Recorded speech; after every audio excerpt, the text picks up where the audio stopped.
நம்ம புதுசா ஒரு பைக் வாங்க போறோம். இதுல வர்ற ஏதாவது ஒரு பைக் தான் நம்ம சூஸ் பண்ண போறோம். அது என்னவா இருக்கும் அப்படிங்கறத கெஸ் பண்ணி கமெண்ட்ஸ்ல போட்டு வைங்க. என்ன பைக் அப்படிங்கறத வீடியோட கடைசில சொல்றேன். என்ன ஆச்சுன்னா நம்மளோட பழைய பைக் இருக்குல டியோ, அதை பாருங்களேன் என்ன கண்டிஷன்ல இருக்குன்னு. ஒரு வருஷமா ஓட்டாம வச்சதுனால பைக் ஃபுல்லா துரு பிடிச்சு கிடக்கு. இந்த பைக்கோட நிறைய மெமரிஸ் இருக்கு எனக்கு. கிட்டத்தட்ட ஒரு 10 வருஷமா நம்ம கூட தான் இருக்கு. பழைய வீடியோலாம் நீங்க பாத்துருப்பீங்க. என்னன்னா பைக் பழசானதுனால அடிக்கடி செலவு வைக்குது, அதனால ஓட்டாமே வச்சிருந்தேன். இப்ப ரீசெண்டா எங்க வெளில போனா கூட ஏதாவது ஆட்டோ பஸ் பிடிச்சு தான் போயிட்டு இருக்கேன். சரி யூஸ் பண்றதுக்கு புதுசா ஒரு பைக் வாங்கிரோமேன்னு சொல்லிட்டு முதல்ல நேரா யமஹா ஷோரூமுக்கு போயிட்டு இந்த ஏரக்ஸ் மாடலை பார்த்தேன். வேற லெவல்ல இருந்துச்சுங்க. ஸ்கூட்டர் மாடல்லயே இதுதான் அட்வான்ஸ்டான வெஹிக்கிள். அதே மாதிரி பிரைஸும் கொஞ்சம் அதிகம், ஒரு 2 லட்சம் ரூபாய் கிட்ட வரும். அங்கேருந்து அப்படியே நேரா கிளம்பி சுசுகி ஷோரூமும் போயிட்டு அங்க இருக்கிற பைக் எல்லாத்தையுமே என்ன விலைன்னு கேட்டுட்டு அதுலயும் சில பைக்லாம் ஓட்டி பார்த்தேன். இந்த சுசுகில ஆக்சஸ், பர்க்மேன் எல்லாமே ஓட்டி பார்த்தேன். வண்டி எல்லாமே சூப்பரா தான் இருக்கு இப்போ வர வண்டிலாம். அடுத்து டிவிஎஸ்ல என்டார்க்னு ஒரு மாடல் இருக்கு, அதை ஓட்டி பார்த்தாங்க. இதுல வர்ற சவுண்ட் அப்படியே பைக்ல வர சவுண்ட் மாதிரியே இருக்கு. ஸ்கூட்டர் ஓட்டுற ஃபீலே இல்ல. நம்ம இவ்வளவு நேரம் பார்த்து எல்லா ஸ்கூட்டரும் கிட்டத்தட்ட ஒரே பிரைஸ் ரேஞ்சில தான் வருது.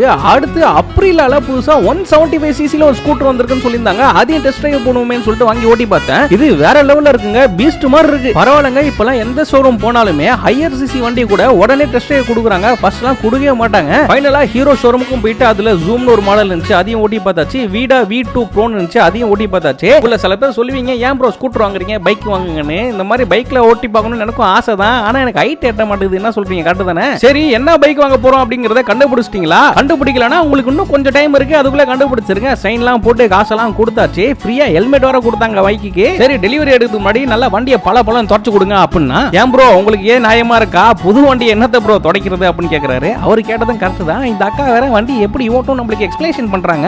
நம்ம எவ்வளவு பெரிய ரேசர்னு சொல்லிட்டு அக்காக்கு தெரியாதுன்னு நினைக்கிறேன். சரி பொறுமையா நம்மளோட செல்லத்தை வெளில கொண்டு வந்துருவோமா? எப்படி இருக்கான் பாக்குறதுக்கு? மலை மாடு மாதிரி இருக்கானா? இந்தாங்க ப்ரோ உங்களோட வண்டியோட சாவி அப்படின்னு சொல்லிட்டு அவ்வளவு பெரிய சாவியை தூக்கி கொடுக்குறாங்க. எனக்கு ரொம்ப நாள் டவுட், இது எப்படி டிக்கில வச்சு எடுத்துட்டு போவாங்கன்னு கேட்டா அது சும்மா போஸ்ட் கொடுக்கிறதுக்கு தான். இந்தாங்க உங்களோட ஒரிஜினல் சாவின்னு கொடுத்து சின்ன சாவியை கொடுத்தாங்க. நம்ம பார்த்த பைக் எல்லாமே நல்லா தான் இருந்துச்சு. ஆனா நான் சூஸ் பண்ணது பர்க்மேன். எதனால தான் இதுல நிறைய ஸ்பேஸ் இருந்துச்சு, ஃபேமிலிக்கு கரெக்டா யூஸ் ஆகுங்கிறது ஒரே காரணத்துல இது வாங்கினேன். ஆனா எல்லா வண்டியுமே நல்லா தான் இருந்துச்சு. அவ்வளவுதான். இனிமே எங்க போனாலும் பக்கத்துல அழகா பைக்லயே போயிட்டு வந்துடுவேன். உங்களுக்கும் பைக் வாங்குற ஆசை இருந்துச்சுன்னா அது கூடிய சீக்கிரமே நிறைவேணும்னு சொல்லிட்டு நான் ப்ரே பண்ணிக்கிறேன். சரி இந்த பைக் எனக்கு செட் ஆகுதா அப்படிங்கறத கமெண்ட்ஸ்ல சொல்லுங்க. அது மட்டும் இல்லாம நீங்க என்ன பைக் வச்சிருக்கீங்க அப்படிங்கறதையும் மறக்காம சொல்லிருங்க.